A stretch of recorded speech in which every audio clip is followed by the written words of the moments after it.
It's Mike here. So, welcome to the first real lesson in this mini series. Now, the first thing we want to talk about is your dream client. Okay, so your dream client, okay, whether you are an offline clinic, whether you're a person who's starting to work online, whether you're thinking of a hybrid model, your dream client is the person that you love working with. Okay, so think of a person that you worked with previously and you really enjoyed working with. All right.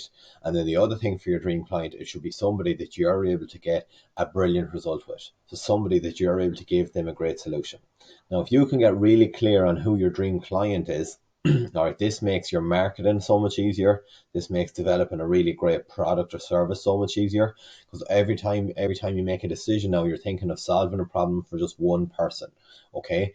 Now, I know some of you might work offline and think, yeah, but I can serve everybody. All right. But if you think you can serve everybody, right, you don't cater for anyone in particular whenever you try to market yourself. So, for example, for this course, okay, the only people we want to help are physiotherapists or healthcare pros, okay, who want to attract more clients. So we can't help anybody else outside of that little circle.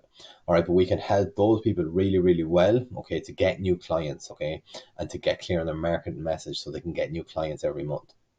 So when it comes to your dream clients, there's a few things you need to be really clear on, all right? You need to know their pain points. So their pain points are the things they struggle with, their emotions, their fears, their beliefs, their desires.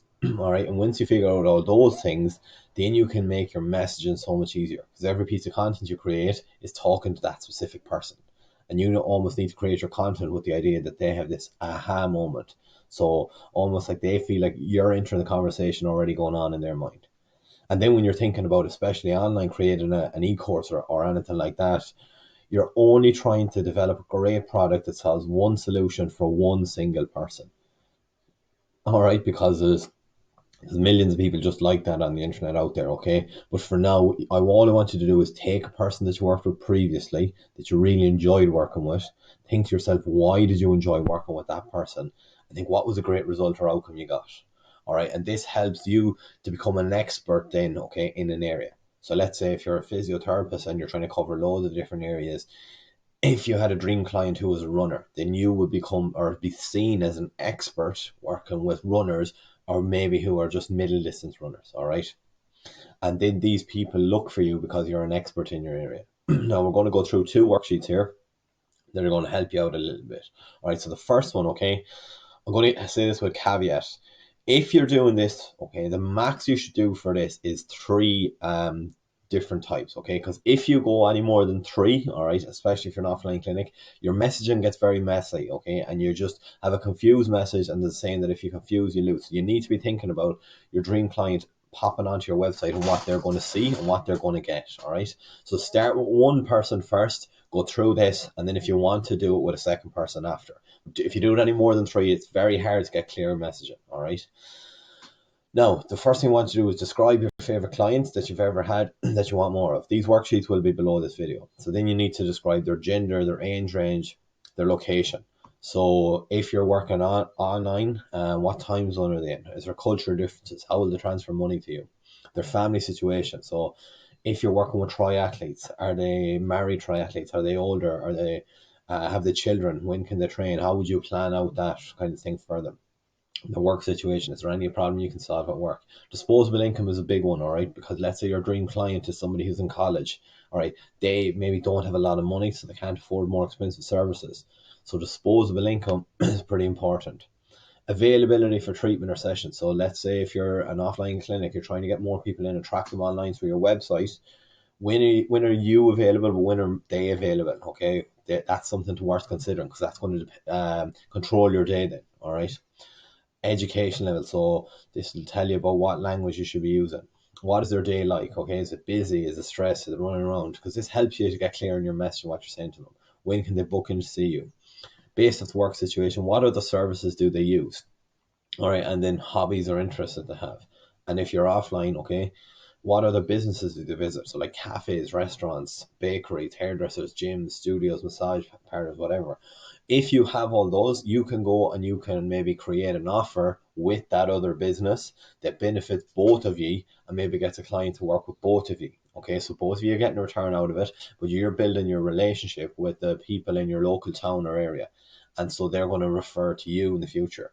All right. And then the last one, what social media does your dream client use? So let's say they use Instagram and you're doing all your posts and content on Facebook. That's kind of pointless because they're never going to see it. So you need to swap. Now, these things just help you to get a little bit clear on who that person is. The next worksheet, which I think is a little bit more important, it will help you to get really clear on two things.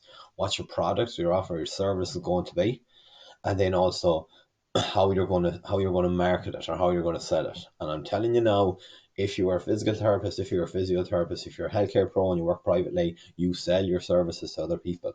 Okay, that's what you do. All right, you sell your services. So you are selling, okay, essentially, and this will help you to make it a bit easier. So start off with a person's goals or desires, okay, relevant to your offer. So let's say I give an example here. Maybe a person has this goal that they want to lift without back pain, but that goal is okay, but it's not really motivating them to do anything. All right. But I need to find the value in that goal. So the value might be that this person can get rid of their back pain so they can get on their hands and knees and play with their children or their grandchildren. All right. So that value now, okay. Now I'm not saying I'm getting rid of your back pain. I'm saying I'm giving you the value of getting back playing with your grandchildren or children. So the value is why people buy things. All right. So you need to have value in your offer. It's like instead of saying somebody, I'm going to help you to lose weight. Okay, people don't really care about that because it's too vague. Let's say if you wanted to work with women who are about to get married, and you said something like, I'm going to help you to get in the best shape of your life for your wedding day. So now they care about that. Now that has huge value to them. Okay, rational points in or fears are important. They're basically pain points or fears relevant to your offer. And if they're rational, okay, they're logical enough. So let's say a person might have fear of taking time off work because of pain, because of an issue, because of an injury training, all right? So that might be something you might put in your marketing message, okay? And emotional pain points, or something like that, I think emotional pain points can almost be irrational. But there's a saying that people buy off emotion and they validate that sale or that purchase off logic. So people make emotional decisions all the time for happiness, for sadness, for anger. So they're moving away from a pain point or they're moving towards something they want. But that's an emotional decision. All right. And think about it yourself. That's probably how you buy things as well. All right. So when we talk about emotional decision, this could be a little bit irrational. A person might maybe have pain and they might say, I'm never going to live without this pain again. All right, that's probably irrational, okay, but in the moment that's emotional. So if you have something in your marketing message, I'm not saying we're trying to trick people, but you're calling out their emotions here, you're much more likely to get them to take action.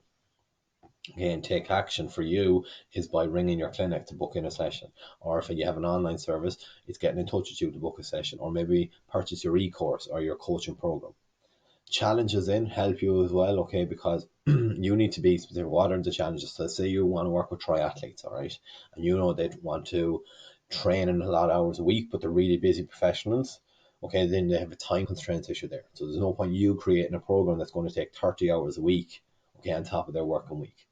So this is where you go through their challenges and you can cater your service based on their challenges. Objections, and this is really important to do. Go through every objection, well, 3 or 4 main objections why a person wouldn't bother paying for you. And objections are normally the vehicle in terms of they think the product you have won't help them. They're internal objections, so they might believe that it works for other people, but it won't work for them. And then external is just they don't know anything about you, okay, and they don't believe that your product's going to work, okay, for anybody. All right, so they're the 3 main types of objections. So this is how do you get a person to believe that you're the best therapist to work with them, all right, or that your product is the best thing they need. So the way to do that is address that in your marketing message, all right. And the last 2 here, list other ways this person could solve their problem without you, all right. Now, you probably hate to hear this, okay. Even if you're a therapist or a physio, okay, you're probably an expert in helping one type of people. That information is probably on YouTube. All right. So people don't buy information anymore. Okay. I don't think people buy information. What they do buy is accountability. They buy coaches, not coaching. So they buy people they like, trust, okay, and people they feel can help them. All right. The other thing that they buy is accountability and maybe structure. All right. So for example, if I have an ACL injury and I'm trying to sell maybe an ACL rehab program that a person can do online, all right, they can get every exercise they want on Instagram or YouTube in a couple of hours, but they can't structure that, all right, or if they can, it'll take them an awful lot of hours to do. So maybe I might be able to give them a clear structure, give them clear outcome measures, give them clear accountability. All right.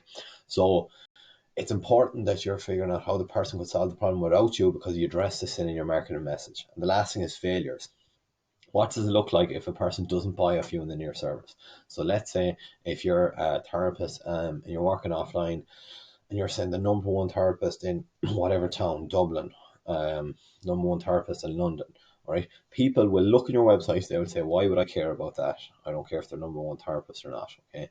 I have back pain, or I have knee pain, or I have foot pain, okay? Are they the number one person for me in that area? So let's say you have an offer, like you're helping people with mobility or weight loss. It doesn't really matter, okay? They need to think, wow, I should have really bought that. Okay, I feel like I need that right now in my life. And if your offer, okay, isn't good enough that a person feels like, wow, do you know what? It doesn't even matter. I'll get that again whenever. Your offer will never sell. So if your failure is almost like you're considering, what does life look like in the near future if a person doesn't buy your product, your service, or your offer? And your offer needs to be irresistible.